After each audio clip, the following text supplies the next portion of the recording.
Hi, I'm Arif Bakir. I'm a beginner student of sacred reality, philosophy, Gnosticism. And today we continue to explore into William Chittick's fascinating book, Science of the Cosmos, Science of the Soul. Today we're looking at chapter 2, which goes deeper into intellectual knowledge. In my last video, I introduced what intellectual knowledge was. So in today's video, we'll see, number 1, the 4 domains of intellectual knowledge. Number 2, how do we gain access to intellectual knowledge? Number 3, what are the few insights of those who actually received and gained access to this knowledge? And finally, a fascinating thought experiment that Professor Chittick does, that if a master of intellectual knowledge from the past were to come and view our current world today, what would he see? What would he experience? So, let's start with a recap. In our last video, we introduced what intellectual knowledge was. But to recap, what exactly is intellectual knowledge? Well, in the Islamic intellectual tradition, knowledge isn't about memorizing facts or reading books or earning degrees. Intellectual knowledge is something much deeper.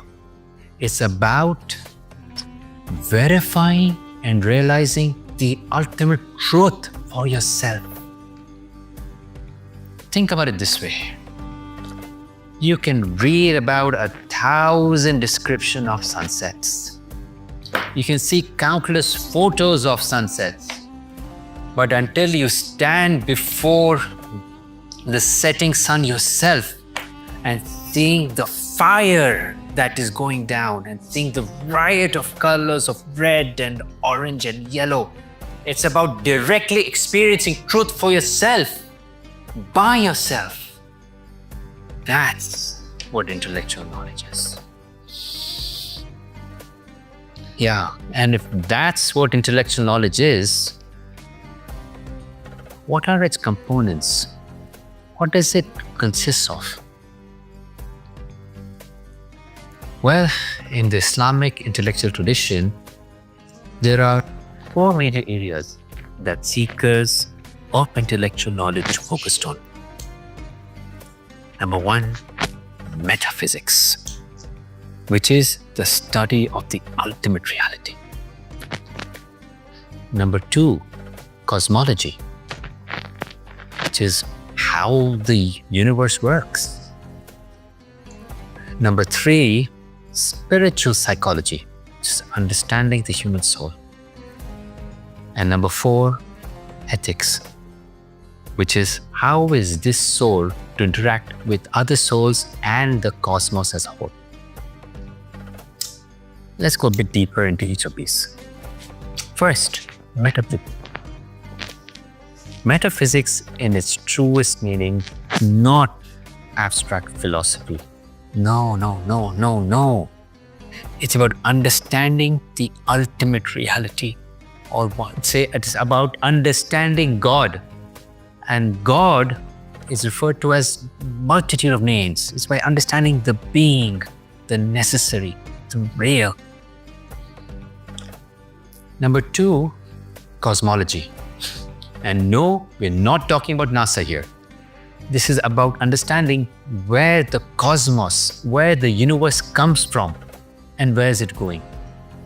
Now, of course, it comes from God and is going back to God. It comes from the first and it goes back to the very first. But how does that happen? It's trying to understand not just how, not only is it about how does that happen, but why does it exist at all?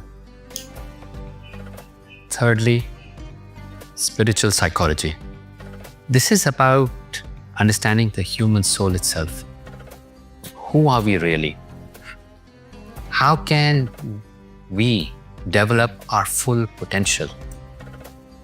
How can a human become everything that a human should and must become if it is to be fully human. It's the ultimate owner's manual for your soul. And finally, ethics. Now, ethics isn't just about rules of good behavior. It's about how to align your soul with the universe itself.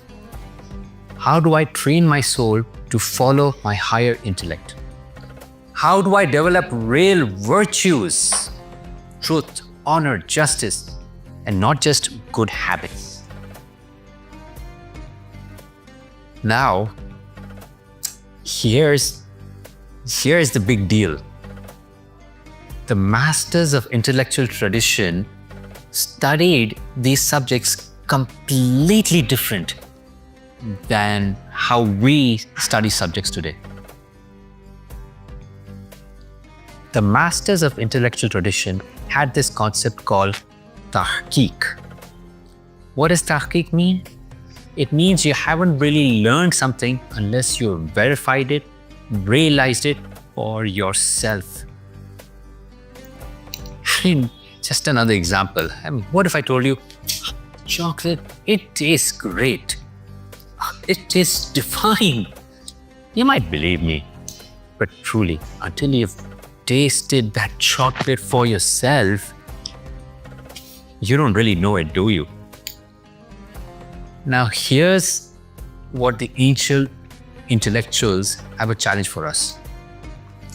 The masters of the intellectual tradition would look at their scientific community and say, wait a minute, all this scientific knowledge that you are so proud of and rely on, you guys are just following all of it because you've been told so.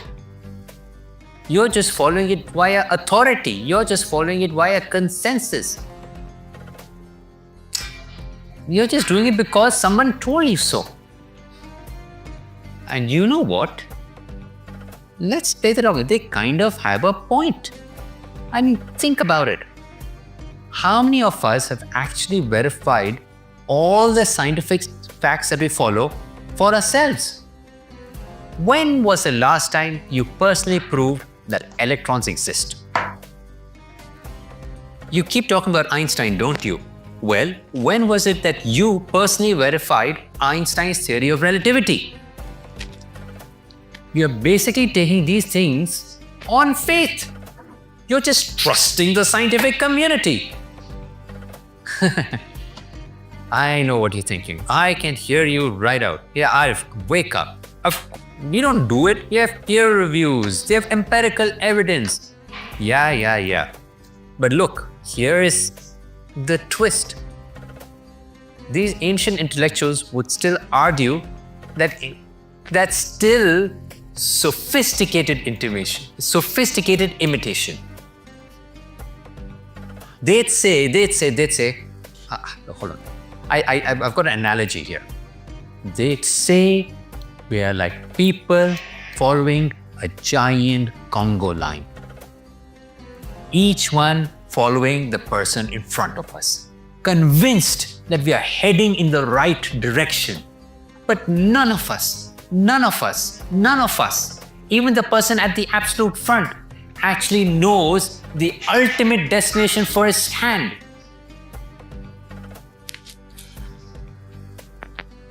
These traditional intellectuals believe that true knowledge wasn't about collecting information or facts.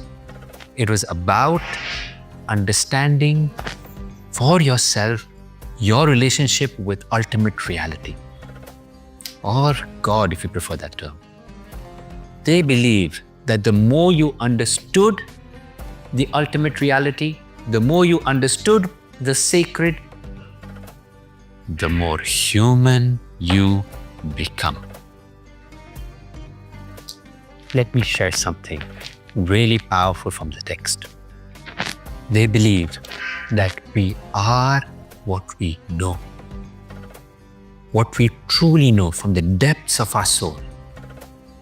Not what we can Google, not what we can memorize, but what we truly understand at our core. How was that for perspective shift?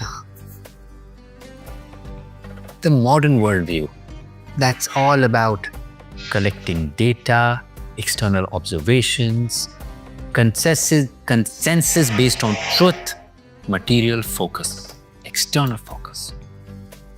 Whereas the traditional intellectual view, that's about personal self-realization, internal verification, personal truth seeking and finding, and a higher spiritual focus. Now, Professor Chittick shares some incredible insights about this tradition. Those who actually go about seeking it, there's some realization that they experience. He goes into much more depth in his book, but I'm going to focus on just 3 deep concepts from what he has shared.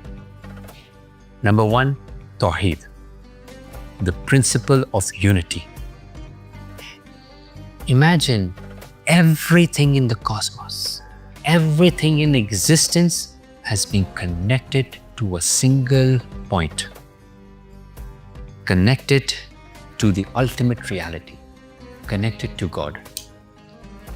Everything comes from God and returns to this reality. Everything depends on this reality at every single moment.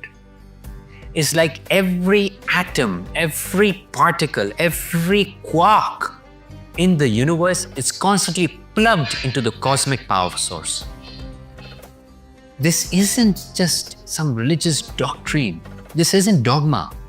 It's a way of looking at the world. It's a way of understanding the true reality itself. Number 2, there are 2 words. Now here's where it gets interesting. Reality is split into 2 worlds: the visible physical realm and the invisible unseen world. The visible world is everything that we can see, touch.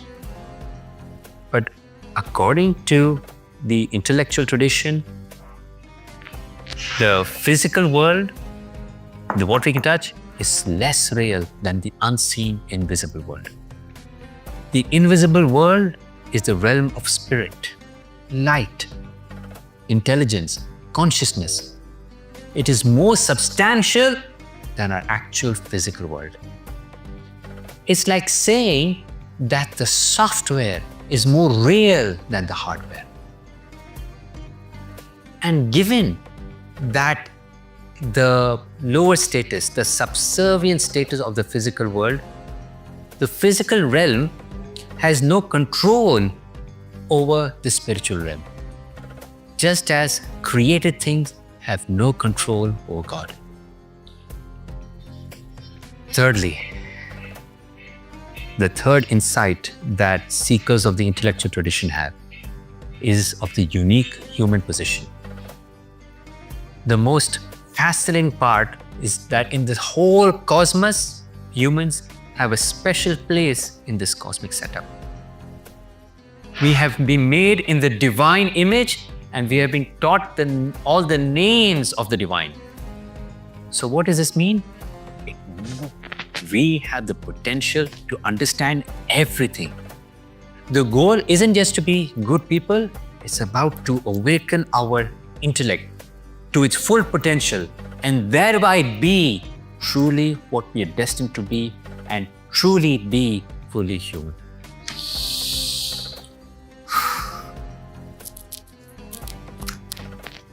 Now, Professor Chittick goes deep into a beautiful thought experiment. He imagines that if a true sage, a person who's truly awake, a medieval Islamic intellectual, let's call him Ibn Yaqzan. If he comes to our modern world, what would he see? What would he experience? Ibn Yaqzan. Now, what does this mean? What does this name mean, Ibn Yaqzan? The name Ibn Yaqzan actually means son of the awake. Pretty cool name, right? So, if Ibn Yaqzan were to come to our world today, instead of being impressed by our technology, he'd be horrified by our approach to knowledge. He'd look at our schools and he'd look at our university and see something completely different to what we do. Where we see progress, he'd see confusion. Where we see scientific advancement, he'd see spiritual regression. Why? Because he'd notice that we'd replaced direct experiential knowledge with endless layers of information and theory. He'd be amazed that we trust scientific consensus more than what our direct experience and understanding. He'd be shocked that we consider ourselves more advanced while being more disconnected from direct knowledge than ever before.